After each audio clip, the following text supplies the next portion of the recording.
Je m'appelle Olivier Salat, je suis praticien rural, installé depuis 30 ans, avec 5 autres associés, dans une structure qui s'appelle la Clinique vétérinaire de la Haute-Auvergne, qui emploie une quinzaine de vétérinaires. Notre activité, ça se répartit 75% rural, 25% canine. Et dans ces 75% de rural, on est à peu près à 50-50, rural allaitante et rural laitière. Je suis Mathilde Chalier, on est sur l'exploitation de mon père, qui a environ 45 vaches laitières de race Montbéliarde. On est en zone AOP Cantal et j'envisage de reprendre l'exploitation d'ici quelques années. Pourquoi on fait de la bactériologie de lait dans le traitement des mammites cliniques?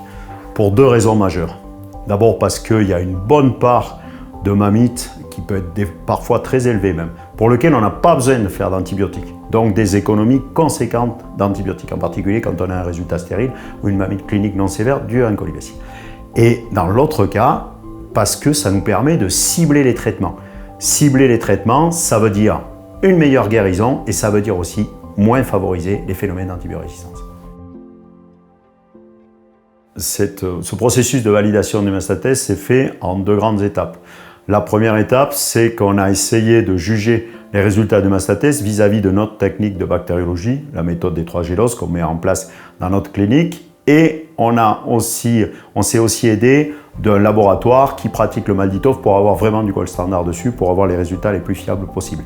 Comme les résultats ont été très encourageants, la deuxième étape a été la validation de l'utilisation du Mastatest en ferme. Et pour cet objectif, on a positionné 6 Mastatests dans notre clientèle, ce qui a centralisé les prélèvements d'une 50aine d'éleveurs pour une centaine de résultats.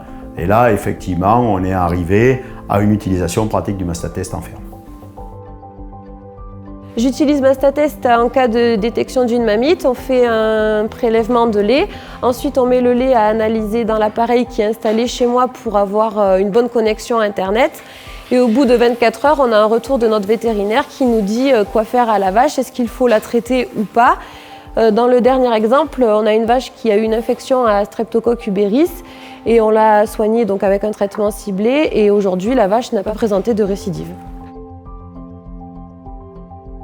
Si j'avais un conseil à donner, ça serait d'utiliser Mastatest dans les mammites en première intention afin d'utiliser les antibiotiques à bon escient et donc de réduire leur emploi. Et ça serait aussi pour améliorer les conditions de travail et aussi les performances de l'exploitation à travers une augmentation de la production laitière et de la qualité du lait. Les bénéfices de Mastatest, c'est un gain de temps pour moi et pour la vache. D'abord pour moi parce que je n'ai pas besoin d'aller à la clinique pour lancer l'analyse et je peux la lancer à n'importe quelle heure de la semaine et aussi le week-end. Et c'est un gain de temps pour la vache puisqu'on a les résultats au bout de 24 heures et donc on peut instaurer un traitement rapidement. Moi, il y a une chose vraiment importante qui m'a plu, c'est quoi qu'il se passe, quel que soit le jour, 24 heures après, il y a un résultat. Et ça, c'est quand même drôlement intéressant parce que nous, on le voit avec notre méthode des 3 Gélos. Et des fois, qu'on le veuille ou non, ça met un peu plus de temps pour différentes raisons. Alors que là, c'est systématique. 24 heures après, il y a un résultat.